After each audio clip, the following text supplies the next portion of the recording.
I'm Captain Kirk. Fascinating. I'm a doctor, not a mechanic. Thank you, love you. Mwah. Most illogical. Aye, sir. Well, that was different. Yep, lousy, but different. Places, please, and here we go.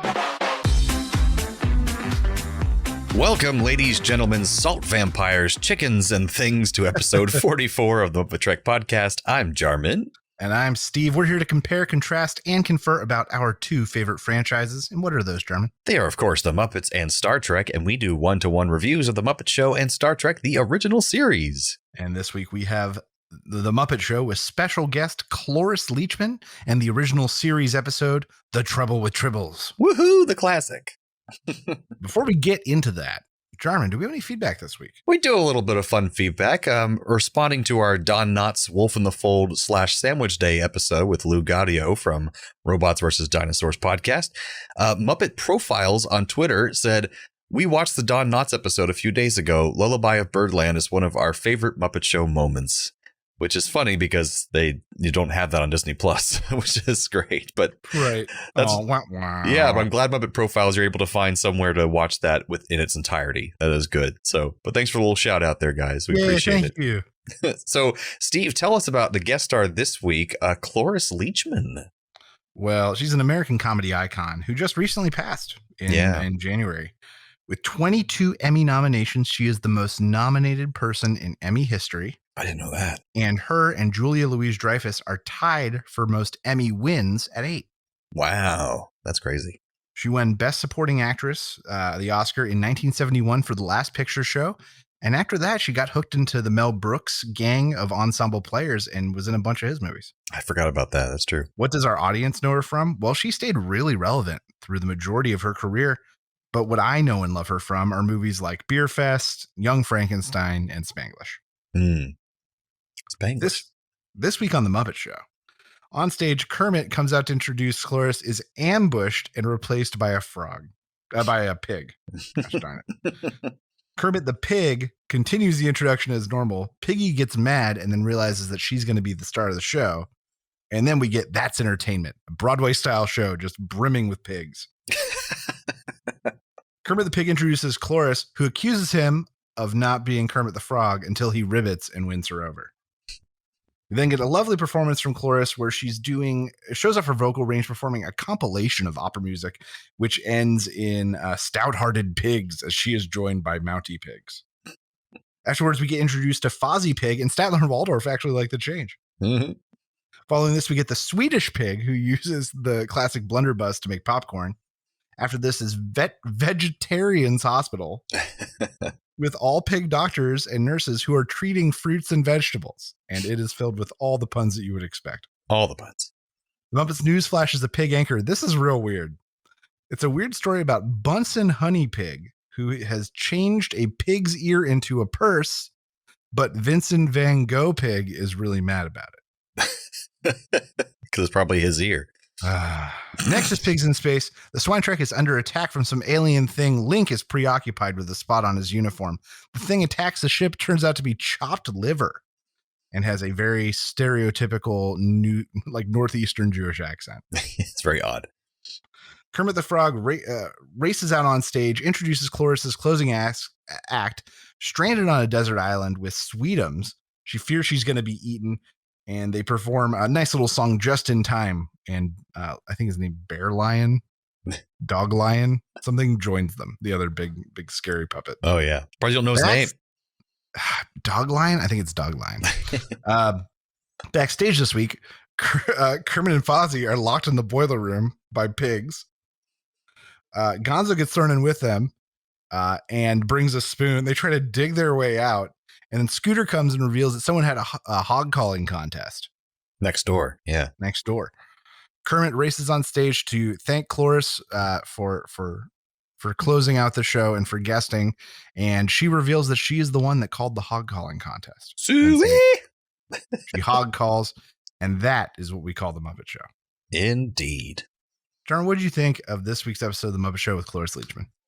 It's funny because it was very backstage story heavy this time around, which feeds into the rest of the show. And so you actually get very little of Cloris Leachman and her performances pretty quickly. She has like 3 numbers, and that's pretty much it. And the majority of it's all about the pigs takeover, which I loved, so I didn't mind. So it was very unique and different. And they must have made a lot of new puppets for this that they probably didn't get to use very much again after this. So that was very entertaining. Cloris Leachman didn't have too many funny moments, which I think she's a very funny person, so it's kind of unfortunate. I didn't know she could sing that well, though, so that was pretty cool. It was really, really impressive to watch her flex, especially that the opera ensemble thing.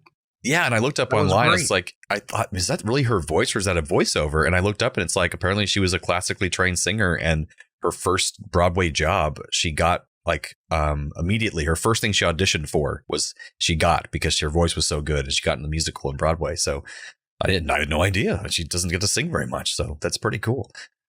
So overall, like, it could have been a little better if they integrated her better into the episode and had more comedy for her. But otherwise, it was so funny with the pigs doing all this. It was crazy that even down to the vegetarians hospital, the announcer was different.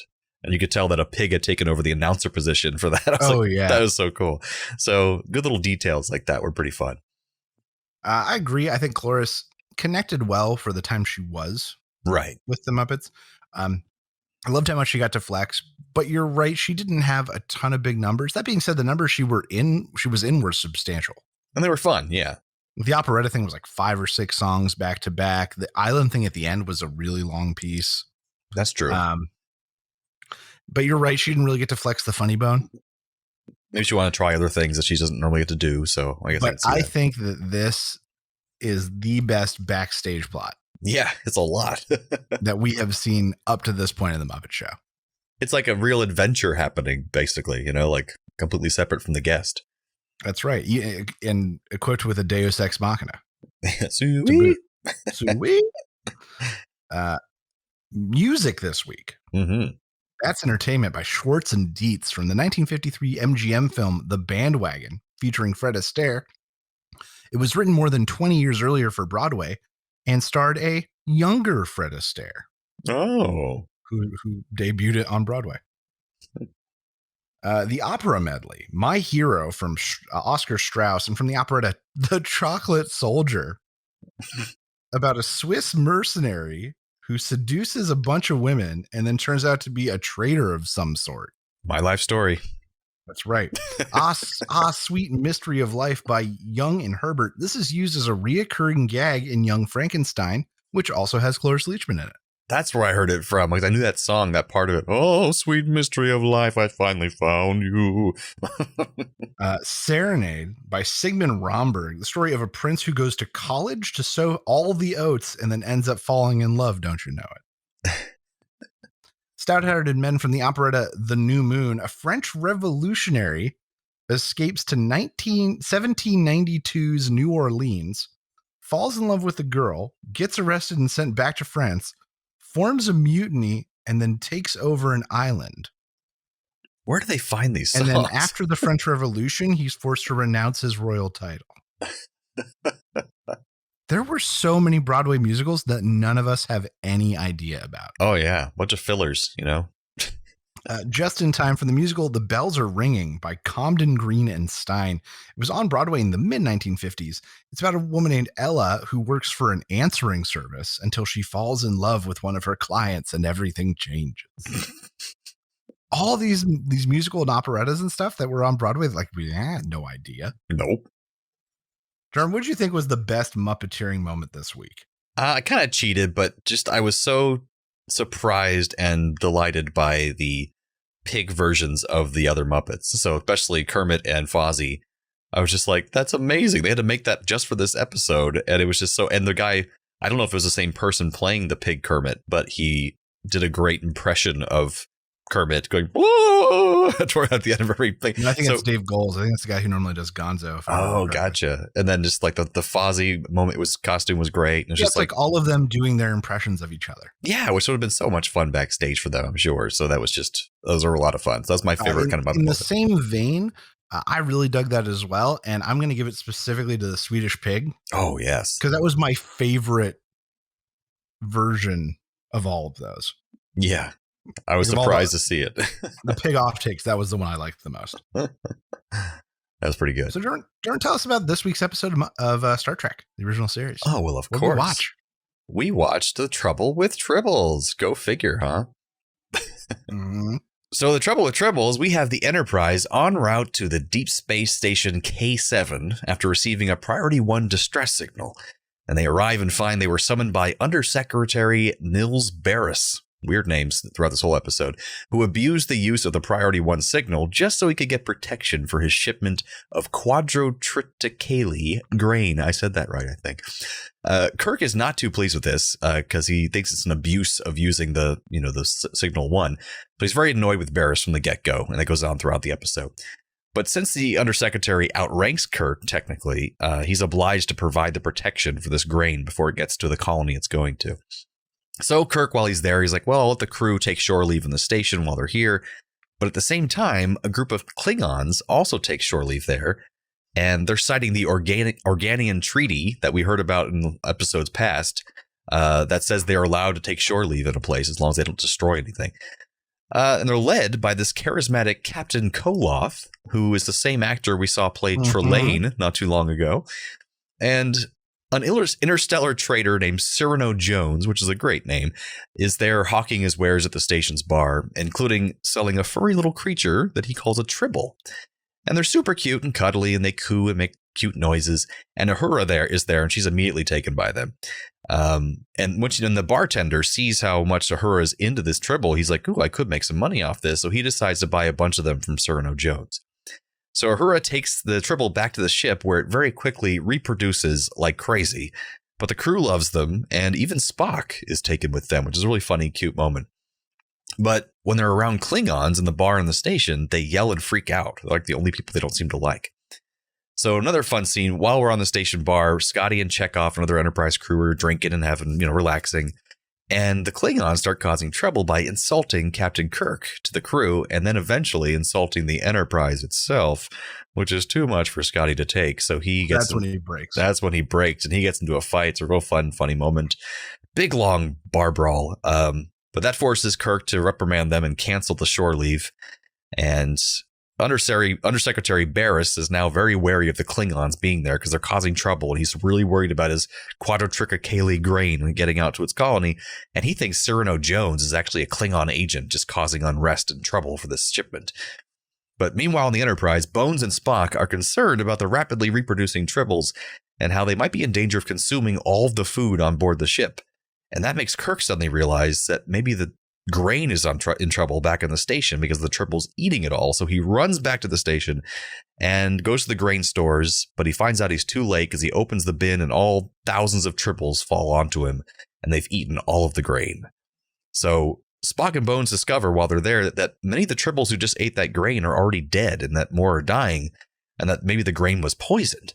So Undersecretary Barris is furious about this. He thinks Kirk is to blame because he didn't take this seriously, protecting the grain.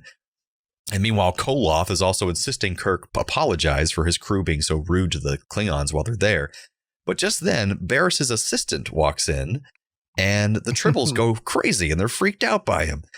And this makes Bones and Kirk very suspicious, so Bones scans the assistant, Arn Darvin, that's his crazy name, and finds out that he is in fact a Klingon disguised as a human.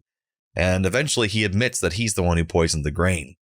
So to wrap things up, Cyrano Jones is then charged by the crew to clean up all the Tribbles from the station, which Spock calculates will take 17.9 years. And he either does that or he goes to prison for transporting dangerous creatures.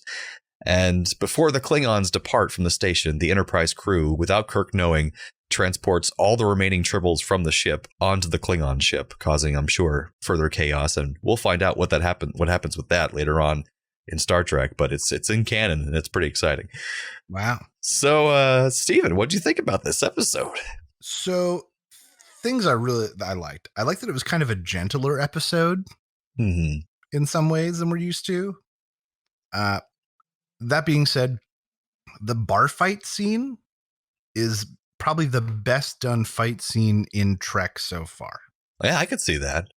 Very extensive. There were a lot of moving parts. You had the comedic guy in the middle moving around. It was just very well choreographed, very well done, I think. And Scotty insisted on doing his own stunts for that, by the way. So that was actually him the whole time. I like that we got to show that Kirk does have experience and like is like really good commander, because when he goes and is like, who started the fight, and no one rats anyone out, you can see that he knows it was Scotty. Yeah, you can kind of tell because he's the senior officer of that group, and so no one's going to rat him out. So just by no one saying anything, he knew. And I like that. That's a loyal crew too. And I like that it had a more clever ending than usual. Klingon secret agent, Tribbles being the problem, but ultimately being what saves everyone. Yeah. Because they ate all the poison grain or whatever. Like that's genius. And I think very well put together from a storyline and arc point of view. That's true. Things I disliked. When did Chekhov become both stupid and a racist? They really played up the like, man, he's really an impudent young pup this episode. And we just haven't gotten that before. It was weird. Well, they also gave him a ton of lines because a lot of those lines were going to be, well, the ones that weren't about Russia in particular, were going to be given to Sulu, but he was off filming, I think it was the Guns of Navarone or something, one of those movies. Some weird movie. Where he had to play a Japanese soldier. And so he was gone for a lot of season 2. And they're like, well, shit, we got to give this to somebody. So they give the lines of Chekhov and they added all these tons of Russian puns and crap. And I was like, so it's like, yeah, it was a little much. It was weird. Every time we saw Cyrano Jones, I just looked at him and I said, I wish you were Mud. This would have been such a good Harry Mudd episode. I could see that. Oh my God. Somehow he gets in the station. This felt maybe a little close to Friday's Child, which we just watched not that long ago, which had pretty much the same premise. Like the Klingons and the Federation are vying for something. Oh, that's one with the big people who are like... Yeah, the big people with the weird death boomerang. Yeah, yeah, that's right. So this felt maybe just a little close in the season to that from a thematic point of view. But that's not really a bad thing.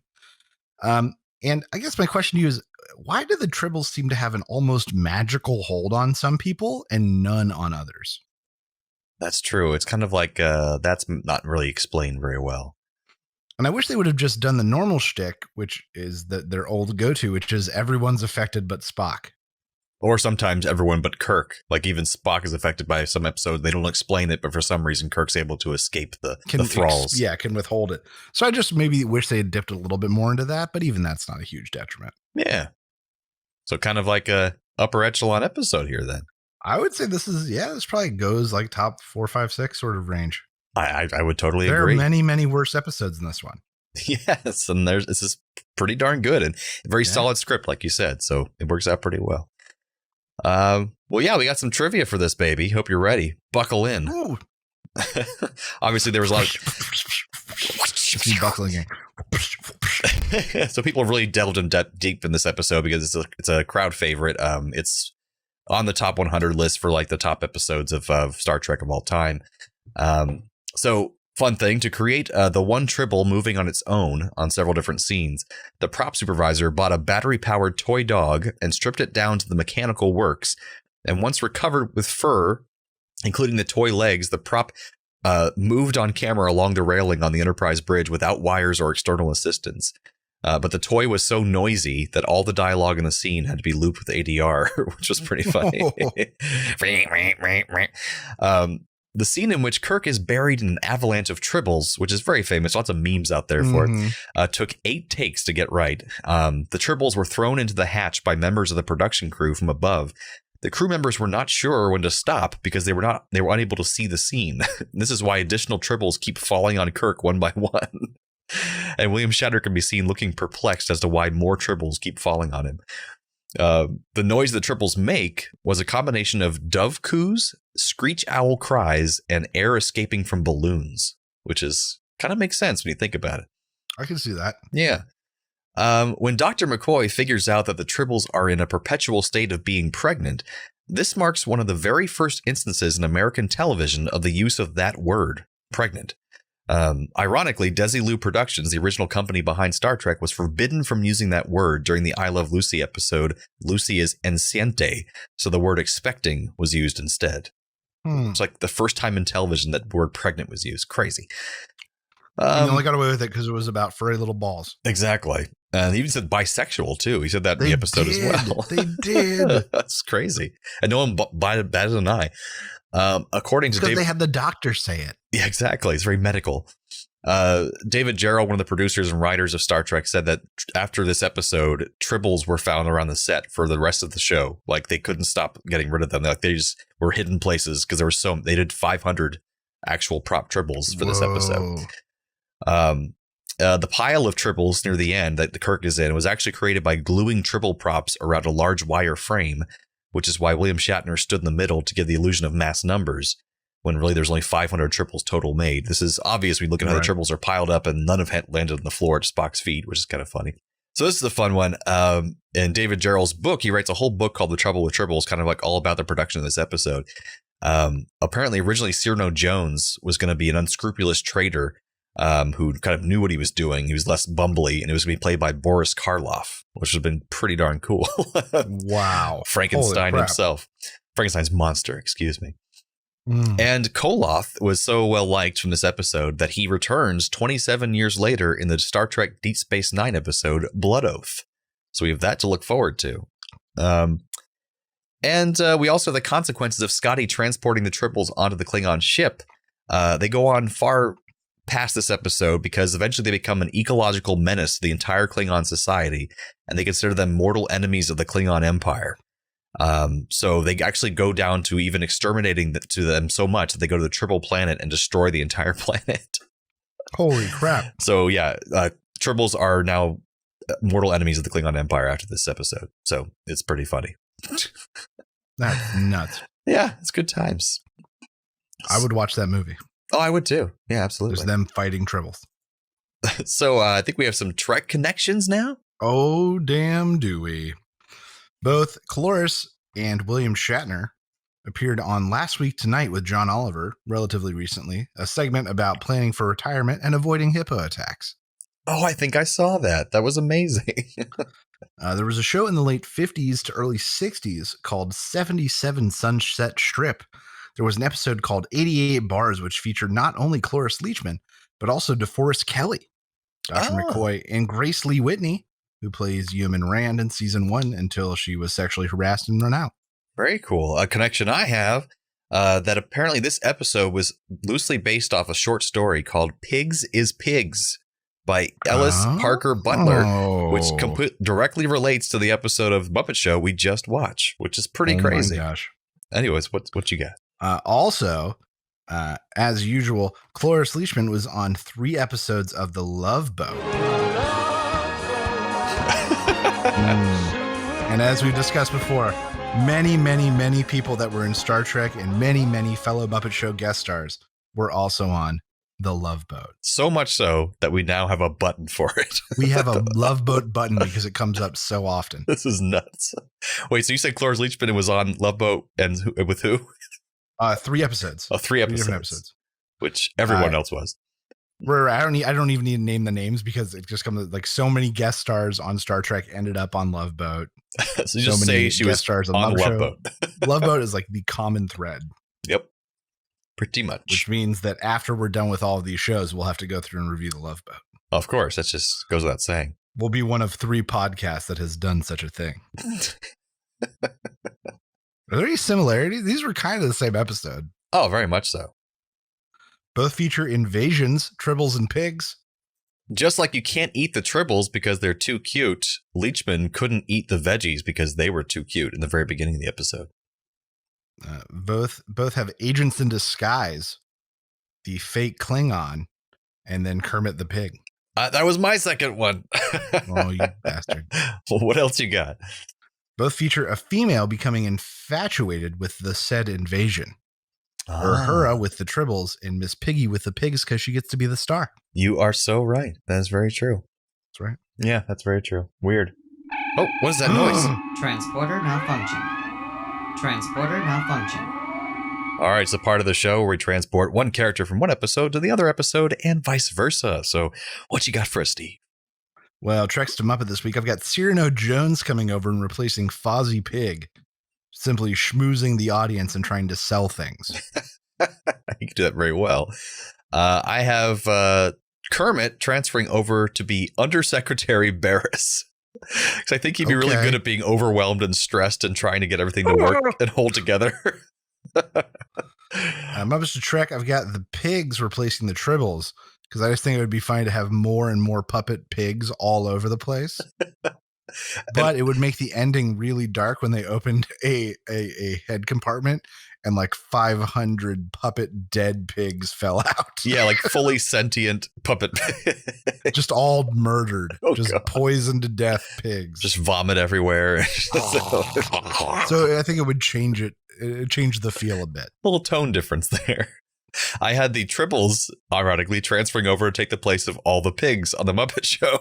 And the fun part is they'd wear all the outfits of the Muppets they're trying to pretend to be, but they would just be sitting there cooing. It's like the Swedish Tribble, and it would just be a huge Tribble with a Swedish chef hat on. Exactly. I can get down with that. Yeah, so that brings us to the end of episode 44 of the MuppeTrek podcast. Join us next time for the Muppet Show with special guest Bob Hope. And original series episode, The Gamesters of Triskelion. So from the lovers, the dreamers, and us. Live long and prosper, everyone. Thanks for listening to the MuppeTrek podcast. Be sure to follow us on social media on Facebook and Twitter. Subscribe to us on Apple Podcasts, YouTube, Spotify, or your favorite podcast platform. This podcast has been brought to you by A Play on Nerds.